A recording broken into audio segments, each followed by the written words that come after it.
manera damos la bienvenida a la doctora Melissa Brunas, Specialist in Pathology, con la conferencia Diagnóstico Citológico por PAF en Patología Nodular Tiroide. Doctora, bienvenida una vez más y el auditorio es suyo. Puede continuar con su disertación. Gracias, muchas gracias, John. Ya fui presentada, les cuento nada más que, estoy en Argentina, soy de la ciudad de Rosario, más o menos a unos 300 kilómetros de Buenos Aires, como para que se ubiquen un poquito. Soy médica patóloga y les voy a hablar, en este caso, del diagnóstico citológico de los nódulos tiroideos mediante punción aspirativa con aguja fina. ¿Para qué utilizamos básicamente este método diagnóstico? Lo que queremos lograr es determinar el riesgo de malignidad de los nódulos tiroideos, para que esto nos permita poder tomar una conducta y definir si ese nódulo va a ser controlado, si ese nódulo necesita cirugía o algún otro tratamiento. ¿En qué consiste este método? Bueno, lo que hacemos básicamente es obtener material de ese nódulo tiroideo mediante la aspiración con agujas de calibre de 21 a 23 G y jeringas de 10 a 20 mililitros. Lo que hacemos es extender ese material, que es muy poquitito, ya les voy a mostrar más o menos cuánto es, en una película muy delgada sobre el portaobjetos. Inmediatamente lo fijamos en alcohol 96 o con un spray fijador y lo coloreamos con hematoxilina de eosina. Habitualmente en el momento de la punción utilizamos solo hematoxilina activada, que nos permite colorear los núcleos, y con eso podemos evaluar la suficiencia de material. Realmente es un método muy rápido, en unos minutos ya tenemos los preparados listos para poder mirar al microscopio ahí al lado del paciente. Preferimos básicamente esta coloración porque en el caso de que el paciente después tenga una conducta quirúrgica y tengamos material de biopsia, poder correlacionar esas imágenes citológicas con la imagen histológica del nódulo. ¿Qué es lo más importante cuando hacemos el control del material en el momento de la punción? Básicamente, les cuento cómo nos manejamos habitualmente. El paciente es citado, estamos con el médico en diagnóstico por imágenes que hace la ecografía, se encarga de la punción y nosotros hacemos el control de material ahí al lado del paciente en el momento. Lo que tenemos que hacer es evaluar si esa muestra que se obtuvo es representativa. ¿Qué quiere decir eso? Que luego, cuando la llevemos al laboratorio para estudiar, nos permita llegar a un diagnóstico. ¿En qué se basa eso? ¿Qué es lo que nosotros evaluamos para decir que esa muestra es o no representativa? Bueno, esto va a depender mucho de las características del nódulo y de la clínica del paciente. Por ejemplo, si estamos frente a un nódulo de características ecográficas sospechosas, por ejemplo, nódulos hipoecogénicos de bordes mal definidos, con microcalcificaciones de gran tamaño, vamos a esperar obtener bastante material, bastante celularidad. En cambio, por ejemplo, en lesiones con mucho componente quístico, es habitual que haya escasa celularidad folicular, pero eso no quiere decir que la muestra sea poco representativa o no representativa, ya que estas lesiones habitualmente dan esa celularidad. Por eso no hay un valor estricto para tener en cuenta en cuanto a cuántas células deben tener esos extendidos. Todo eso se evalúa en el contexto clínico y ecográfico. Acá tenemos un esquemita, básicamente cómo se realiza la punción. Con el transductor siempre, durante todo el tiempo, se realiza el control ecográfico de la posición de la aguja en el nódulo. Acá tenemos una imagen ecográfica de un nódulo tiroideo a punzar. Vemos que es un nódulo sólido, ecogénico, de bordes definidos. Se toman las medidas, se evalúa el flujo, se ve la vascularización de ese nódulo, si el flujo es solamente periférico, si hay vasos centrales. En general, si hay vasos centrales, eso también es un signo de mayor sospecha. Esta es la aguja y jeringa que utilizamos, no es más complejo que esto, solo esto necesitamos. Con respecto a la cantidad de material que obtenemos, acá les muestro que solo llenamos lo que es la base de la aguja. No introducimos material en el cuerpo de la jeringa, solo la parte de la base de la aguja. Con eso nos es suficiente, ya que si aspiramos más, tenemos el riesgo de diluir el material o con mucha sangre o coloide, y eso haga que la muestra sea no representativa y tengamos que repetir la punción. Por eso es muy importante solo llenar apenitas. Cuando se llena acá la base de la aguja, ya está. Ahí retiramos la aguja. Este es un esquema de los pasos que realizamos luego de la punción. Básicamente, durante la punción se ve la inserción de la aguja en el nódulo, como les decía, siempre controlando ecográficamente que la aguja esté dentro del nódulo. Lo que hacemos es redireccionar esa aguja dentro del nódulo para poder obtener muestras de la mayor parte del nódulo en estudio. Y hacemos, por supuesto, presión negativa, solo llenando la base de la aguja. Cuando queremos retirar la jeringa con la aguja, quitamos esa presión negativa, nunca salimos realizando presión negativa para evitar la dilución del material. Bien, con esa jeringa y aguja, nosotros, los patólogos, separamos la aguja, llenamos de aire la jeringa, volvemos a colocar la aguja y extendemos ese material en el portaobjetos. Lo que hacemos es separar la aguja de la jeringa para no traernos al aspirar el material a la jeringa y que poder extenderlo totalmente en el portaobjetos.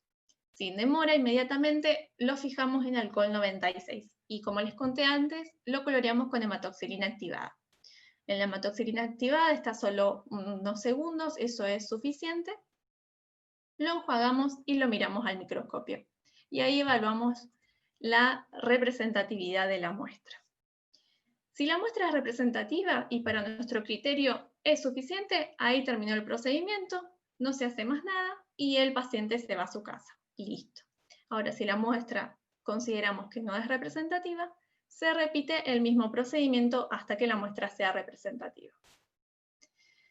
¿Cuáles son los criterios más importantes para obtener un espécimen adecuado, que es lo que más nos interesa en el momento del control de material, en el momento de la punción? Como les mostraba, mostrar la mayor parte del nódulo, evitar que este material se diluya por exceso de sangre, como les contaba, por el tema de la presión negativa, solo llenar la base de la aguja, con eso es totalmente suficiente. No demorar en fijar el material, automáticamente ese material extendido vaya al alcohol 96 o con algún spray fijador. Evaluar, por supuesto, la celularidad, dependiendo de las características de ese nódulo, si es un nódulo sospechoso o de baja sospecha. Y a veces puede haber algunas situaciones que hagan que esas punciones puedan ser inadecuadas y que ya no están en nuestro control. Por ejemplo, lesiones escleróticas, donde obtener celularidad resulta extremadamente difícil y hasta a veces imposible. Nódulos con cápsulas fibrosas, gruesas y calcificadas también hacen muy complicada la punción. Estas situaciones en general son muy poco frecuentes. Habitualmente no hay mayor dificultad con la punción, se obtiene material fácilmente. En general en la primera punción obtenemos material o a veces una segunda punción, pero estas situaciones realmente son muy poco frecuentes. Hay lesiones que tienen gran parte quística o totalmente quísticas. Lo que hacemos nosotros en ese caso es aspirar la totalidad del contenido quístico y llevarnos ese líquido dentro de las jeringas al laboratorio. Y lo procesamos, lo centrifugamos y estudiamos el sedimento obtenido. Puede haber nódulos también que tengan necrosis, eso puede dificultar la representatividad. Las lesiones muy vascularizadas, porque es habitual que esas lesiones, como les comentaba, que tienen vasos internos, que son más sospechosas, cuando punzamos, se puede punzar algún vasito y automáticamente viene sangre. Ya sabemos en ese caso que lo más probable es que la muestra no sea representativa y bueno, se intenta realizar una segunda o una tercera punción para obtener células. Y después otras causas, por supuesto, error en el muestreo o deficiencias en la técnica de aspiración. Por eso siempre la punción es con control ecográfico todo el tiempo, siempre controlando que la aguja esté dentro del nódulo. Eso es muy importante. Bien, cuando terminamos las punciones, las llevamos al laboratorio para poder informarlas. ¿Cómo las informamos? Para esto se hizo un consenso en Bethesda en el año 2017 que creó las categorías de Bethesda. Las categorías de Bethesda son 6. Nosotros ubicamos cada citología en una dentro de estas categorías. La categoría 1 es la no diagnóstica o insatisfactoria. Nosotros en nuestro laboratorio no tenemos categorías no diagnósticas porque siempre estamos presentes en el momento de la punción. Entonces, hasta no obtener una muestra representativa, no nos vamos. Así que categorías 1 no tenemos. La categoría 2 es la categoría de patología benigna, es la mayor cantidad de casos, el mayor porcentaje de citologías. Pueden ser citologías de nódulos foliculares benignos o también de tiroiditis. Luego tenemos la categoría 3, que es la típica de significado indeterminado o lesión folicular de significado indeterminado, que es entre un 3 a un 18% de los casos. Ya les voy a comentar un poquito de esta categoría, que es a veces la que resultó un poco más confusa de interpretar y de decidir qué es lo que se va a hacer con el paciente. Luego tenemos la categoría 4, que es la de neoplasia folicular o sospechoso de neoplasia folicular, dentro de la cual tenemos también las neoplasias de células de Hürten. Y las dos últimas, que son las 5 y las 6, son los nódulos sospechosos para malignidad o definitivamente malignos, que son, por supuesto, la menor proporción de casos. El 95% de los nódulos tiroideos son benignos, así que los nódulos malignos son muy poco frecuentes. Bien, en base a estas categorías nosotros podemos estimar qué riesgo tiene este nódulo de ser maligno. Es lo más importante porque eso nos va a permitir tomar una conducta. Entonces, en la categoría 2 el riesgo de cáncer, por supuesto, es muy bajito y se decide hacer un seguimiento del paciente con ecografía y evaluar si hay algún cambio en las características de ese nódulo a lo largo del tiempo y si es necesario la repunción en algún momento. En la categoría 3, que es la típica de significado indeterminado o lesión folicular de significado incierto, el riesgo de cáncer ya aumenta un poquito. En este caso, lo que habitualmente se hace es repetir la punción aspirativa, porque se vio que muchos de estos casos en una segunda punción pueden ser reclasificados a una categoría 2.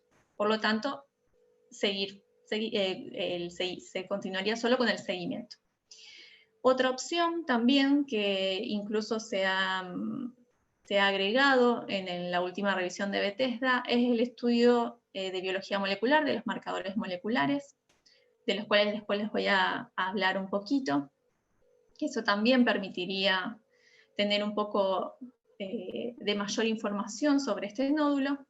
Y por supuesto, siempre esta categoría va a ser evaluada en el contexto clínico del paciente y ecográfico. Hay categorías 3 de nódulos extremadamente sospechosos, que tienen criterios ecográficos de alta sospecha que pueden requerir incluso tratamiento quirúrgico.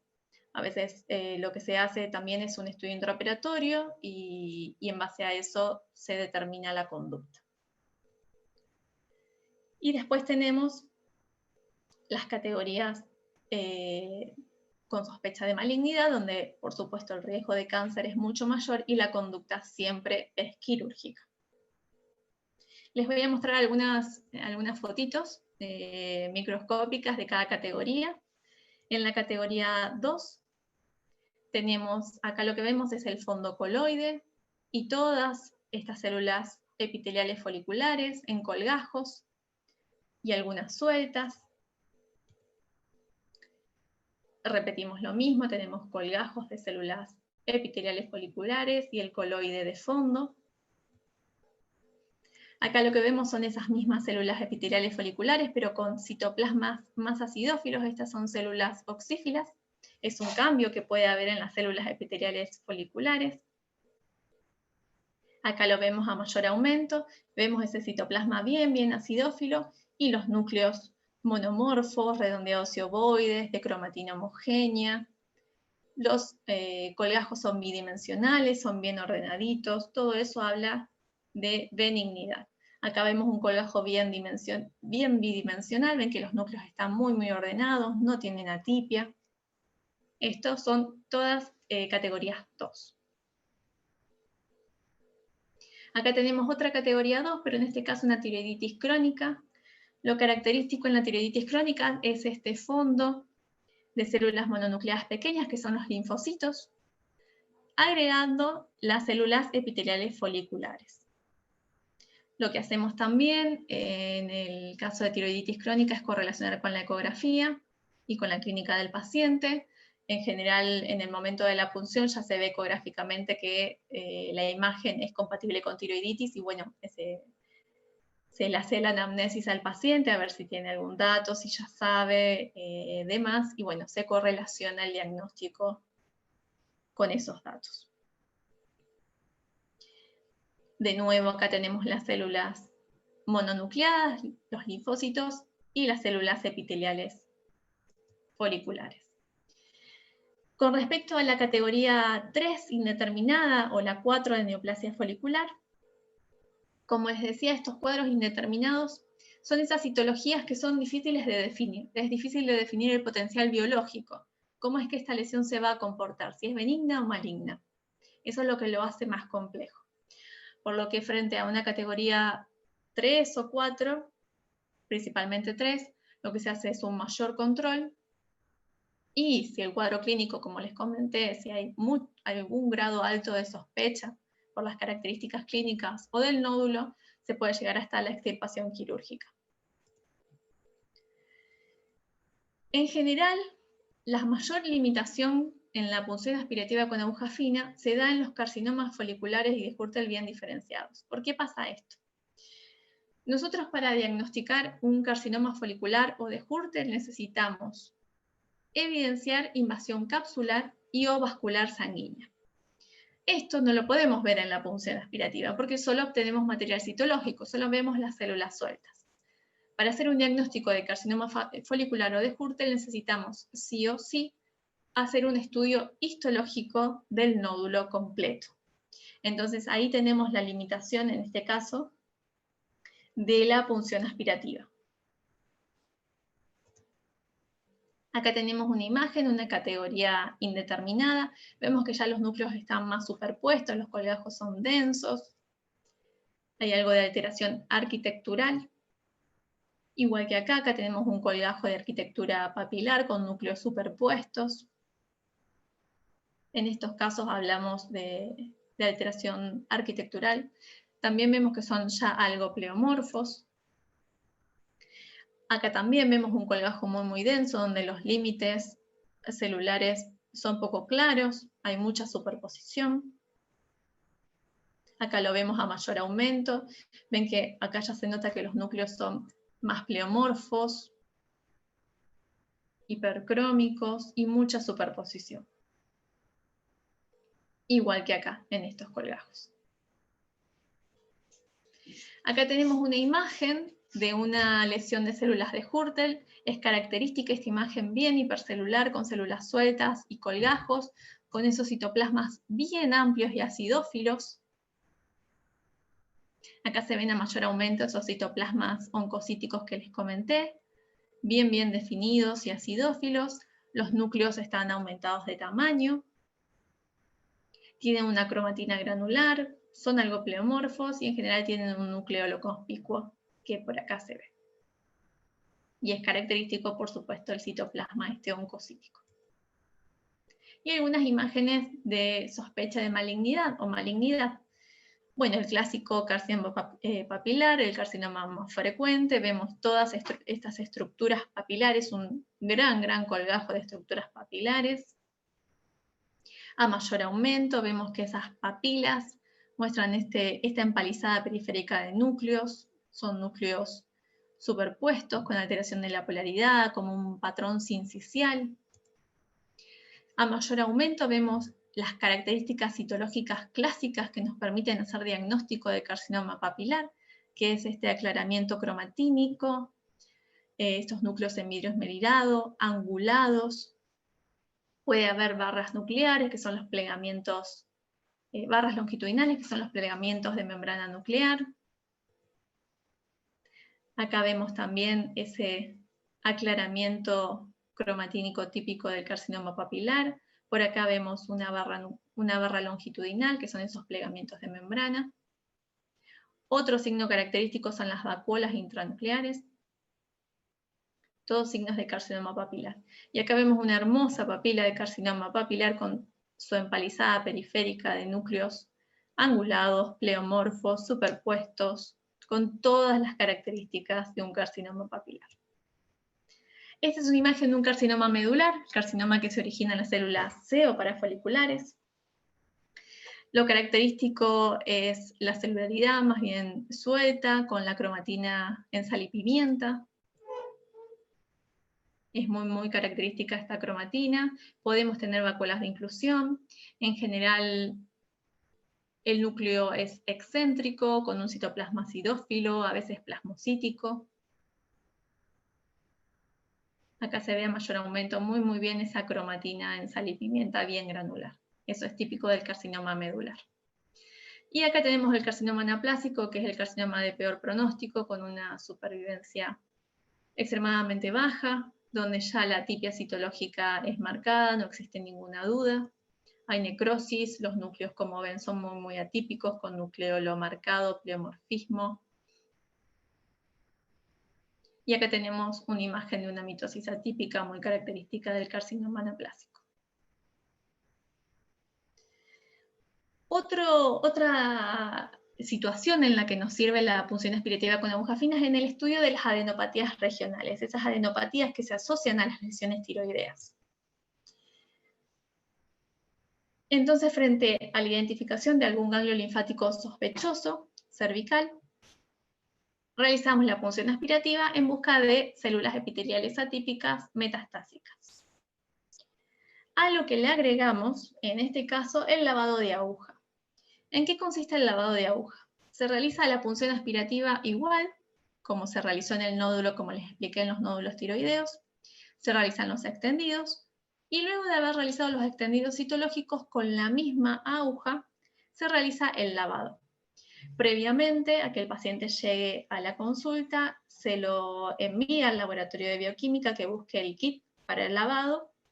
Es un envase de telgopor donde viene un frasquito con el suero fisiológico refrigerado. Entonces lo que hacemos con esa misma aguja de la punción, por supuesto luego de hacer los extendidos, es hacer un lavado de esa aguja con ese suero fisiológico unas 2 o 3 veces. Y luego ese paciente vuelve al laboratorio de bioquímica con el material y lo que se hace es el dosaje de tiroglobulina en ese lavado de aguja, que nos permite correlacionar con la citología.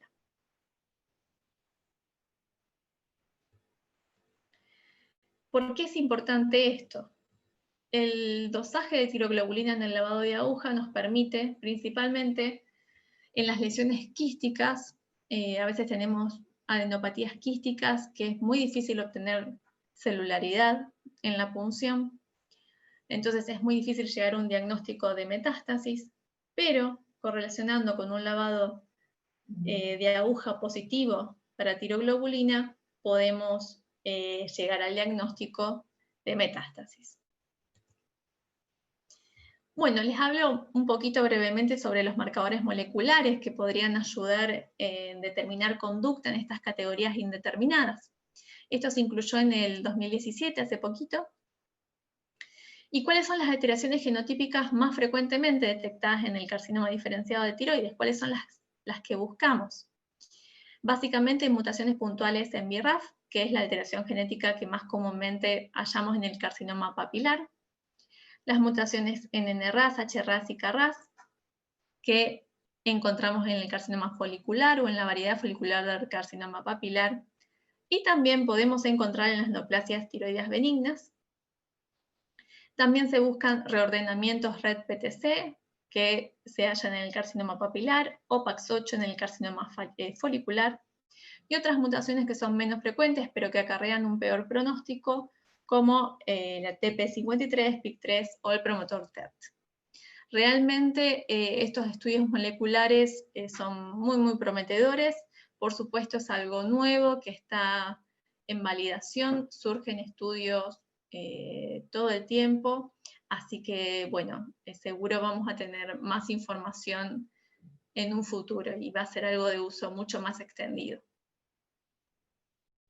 Bueno, como conclusiones, la punción aspirativa con aguja fina realmente en el estudio del nódulo tiroideo y de los ganglios linfáticos asociados a lesiones tiroideas es un método que brinda muchísima información, es un método muy sencillo de llevar a cabo, es muy rápido, presenta muy pocos riesgos, realmente el paciente lo tolera espectacularmente, no necesitan ni siquiera anestesia, dura unos minutos, realmente es un método excelente para evaluar los nódulos tiroideos y los ganglios linfáticos asociados a lesiones tiroideas.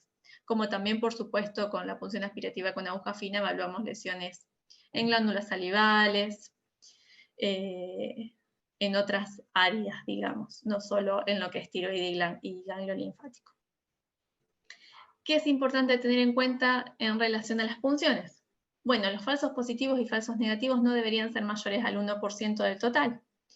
Los casos indeterminados deberían ser menores al 10%. ¿Esto qué quiere decir? Que, bueno, cada determinado tiempo en nuestro laboratorio deberíamos evaluar del total de nuestras punciones cuántas fueron indeterminadas o poder correlacionar si tenemos la pieza quirúrgica y hacer una autoevaluación en nuestro laboratorio de nuestras punciones. Y por supuesto en estos casos indeterminados, que bueno, que siempre son los más complejos de determinar una conducta, poder considerar el uso de estos biomarcadores que le comentaba para una mayor precisión diagnóstica. Muchas gracias.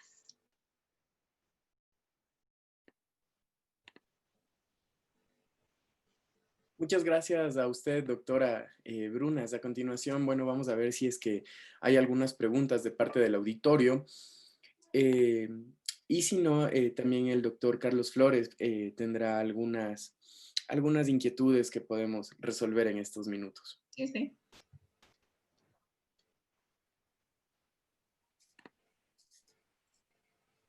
¿Sí? Doctor Flores, ¿me confirma si Claro, nos... bueno, muchas gracias. Igual súper explicativo su exposición.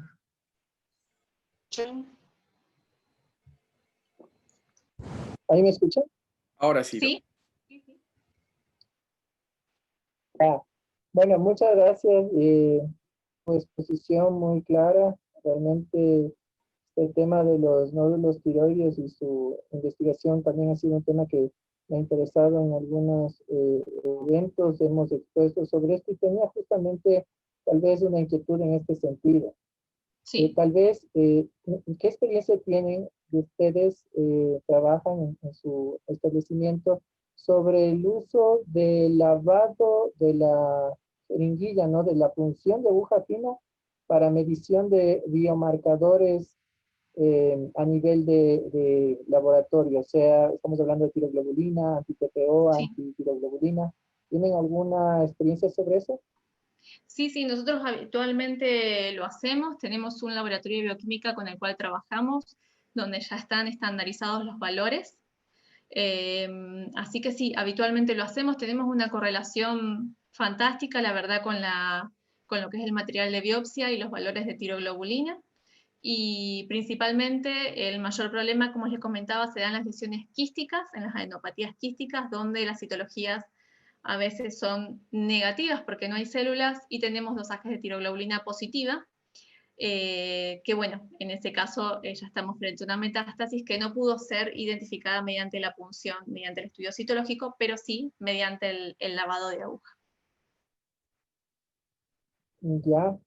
Eh, me parece excelente porque justamente en eso veo que a nivel internacional pues cada vez se está estandarizando el uso y claro, es una muestra biológica alternativa que generalmente no se usaba pues hace algunos años. Pero yo también tendría ahí una inquietud. ¿Cómo ustedes realizan el procedimiento para evitar posibles, digamos, elementos preanalíticos que puedan hacer fallar esa... Ay, no sé, no lo escuché muy bien. ¿Me escuchan ahí? Sí, Ahí sí. está un poco inestable mi... Ya, le decía que tal vez si consideran algún elemento preanalítico, una situación que pueda alterar el resultado a nivel laboratorio que ustedes tengan estandarizado. No, estandarizado no. No, realmente no. Lo único, lo que sí hacemos es la conservación de ese material refrigerado.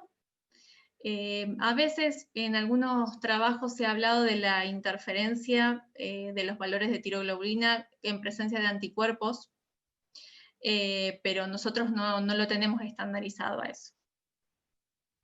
Ya. Me surge otra inquietud también.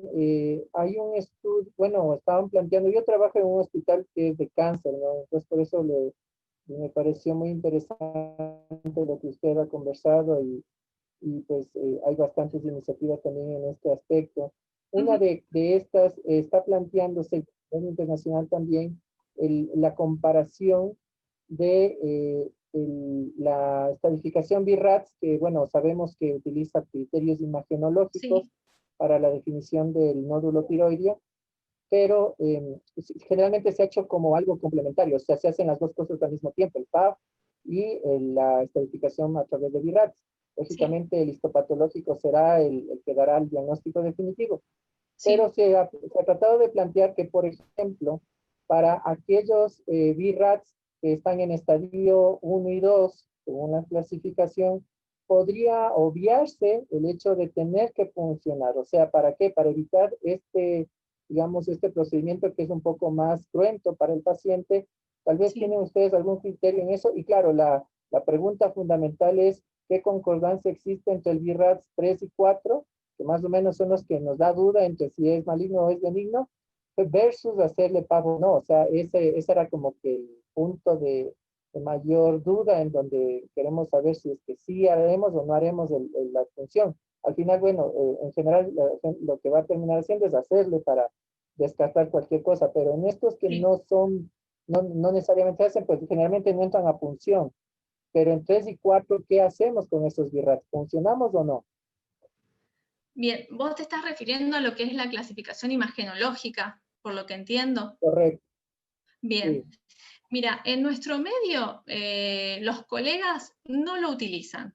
Es más, tenemos ecografistas que ni siquiera lo mencionan porque endocrinólogos, demás, no lo utilizan, por lo menos en nuestro medio. Eso es lo que nos pasa a nosotros.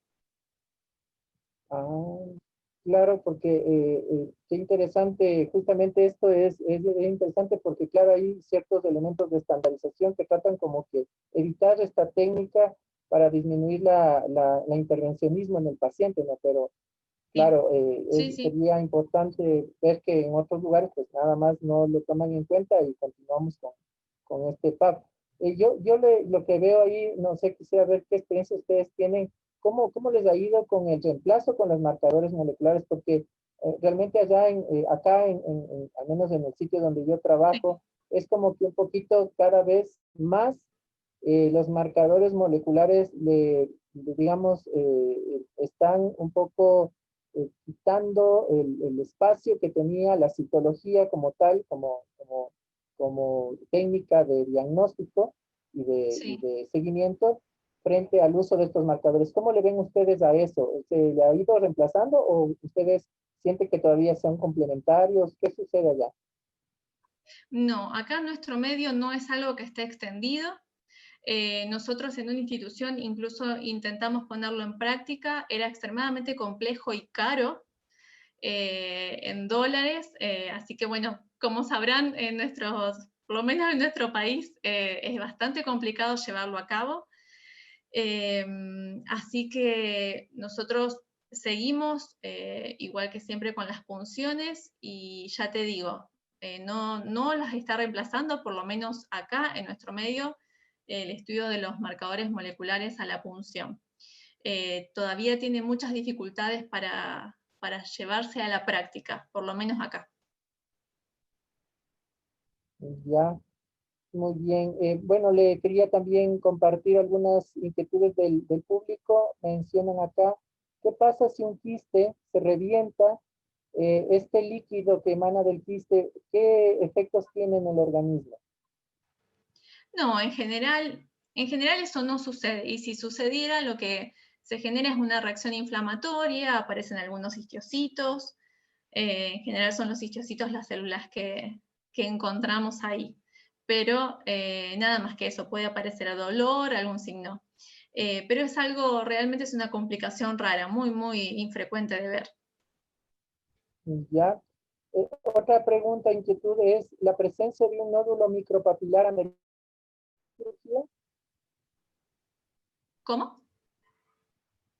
La presencia de un nódulo micropapilar, ¿amerita cirugía? ¿Estará hablando de un carcinoma, un microcarcinoma papilar? Sí, me imagino que sí, es correcto. Un microcarcinoma papilar. Bien, bueno, eso está también algo controvertido. En general, acá tenemos cirugías de microcarcinomas papilares, hemos tenido casos de microcarcinomas papilares con metástasis ganglionares, así que por ser microcarcinoma no está exento de tener un comportamiento más agresivo. Así que en nuestro medio sí tenemos cirugías de microcarcinomas papilares. Hemos visto comportamientos agresivos. Ya, otra inquietud que surge es más o menos cómo, de la experiencia que utilizan allá, cómo utilizan la terapia con yodo radioactivo según el tipo de cáncer de tiroides, anaplas, ¿cómo es la terapia? ¿Cómo se utiliza? Tal vez si es que tiene conocimiento en eso. Bien, ahí ya no me quisiera meter tanto porque no los quiero confundir, eso ya es más tema de que a mí no me compete mucho, así que no quisiera confundirlos con eso. Ya, sí, claro, realmente, ahí, bueno, más bien en esa temática lo que yo quisiera saber es más o menos cuál es el algoritmo que ustedes están utilizando para la vigilancia de un nódulo tiroideo de nueva aparición. Como Ajá. digo, empieza la evaluación clínica, entiendo yo que no le hacen mucho caso a la evaluación imagenológica, ¿verdad? Y según el estadio citológico que, digamos, el análisis citológico, se toma la decisión quirúrgica. Así sería digamos, el protocolo que utilizado ahorita en su medio. Sí, básicamente se tiene en cuenta esa punción, ese diagnóstico citológico en correlación con los datos clínicos del paciente y con la imagenología. Por eso yo hacía hincapié en el tema de las categorías 3, principalmente indeterminadas, que no son todas iguales. Tenemos categorías 3 con un mayor riesgo de malignidad y categorías 3 con un menor riesgo de malignidad. Ese riesgo de malignidad lo podemos evaluar a través de la citología. Tenemos básicamente dos categorías 3 diferentes, citológicamente, y por supuesto esas categorías 3 también evaluadas en el contexto del nódulo. Si tenemos un nódulo que es extremadamente sospechoso ecográficamente, es probable que ese nódulo directamente vaya a cirugía. Y si no, es un nódulo que se controlará más seguido y se repunzará. Como les comenté, también se vio que muchas de esas repunciones de categorías 3, en general son las que tienen menos riesgo de malignidad, a veces se reclasifican como categorías 2. Lo que sucede es que a veces son nódulos que son más bien nuevos, por decirlo de alguna manera, que hay mucha celularidad y se interpretan como una categoría 3, y después a lo largo del tiempo ese nódulo se hace más estable y obtenemos una categoría 2. Pero todo depende del contexto y del riesgo que veamos por la imagen ecográfica o por la evolución de ese nódulo. Ya, me surge una inquietud adicional. Ustedes, al procedimiento de la PAP, ¿en qué clasificación la tienen? ¿Como un procedimiento generador de aerosoles? Estoy hablando en el contexto de la pandemia actual. Sí. ¿O como un procedimiento que no genera aerosoles? No, que no genera. Ya. Entonces no, digamos, manejan una una protección personal, digamos, de un nivel de mediana, digamos, protección. Exacto, exactamente. ¿No han tenido problemas con eso? No, no, para nada. Y hemos continuado con las funciones, por supuesto, en el momento de mayor gravedad de la pandemia disminuyeron notablemente porque se cancelaron, por supuesto, pero luego las continuamos normalmente y no hemos tenido mayor dificultad. Ya, porque eso, por ejemplo, acá en Ecuador, yo pienso, bueno, en nuestro medio menos, nosotros en un principio empezamos utilizando un PPL, un equipo de protección personal de nivel básico, digamos, Sí, pero por ciertos elementos, yo creo que culturales más que de la propia pandemia, pues empezó a haber problemas con esto, ¿no? Porque justamente en el momento de la punción, si hay la posibilidad de que la persona como que sí tenga la posibilidad de estornudar o de hacer algo, y entonces se tomó la decisión de ponerle más bien como un proceso generador de aerosoles. claro. No, en general eso no nos ha pasado. Sí, por supuesto, el paciente está con el barbijo, le ponemos unas gafas, nosotros tenemos nuestro equipo de protección, pero no hemos tenido dificultad en ese aspecto. Muy bien. Bueno, de mi parte, doctora, muchas gracias. Ha sido una excelente noche con el conocimiento adquirido, pues, y nuevamente agradecerle su presencia y sus conocimientos. Muchas gracias. No, por favor, gracias a ustedes, muy agradecida. Muchísimas gracias, igual de mi parte, doctora, y creo que esta noche ha sido muy buena. Hemos tenido dos profesionales excelentes en esta área que se ha tratado el día de hoy. Y muchísimas gracias otra vez a todos, al público en general que está conectado, a la doctora Melissa Brunas, al doctor Carlos Flores. Muchas gracias, Carlitos, otra vez. Y creo que despedimos la jornada. Muchas gracias, Joana, un placer.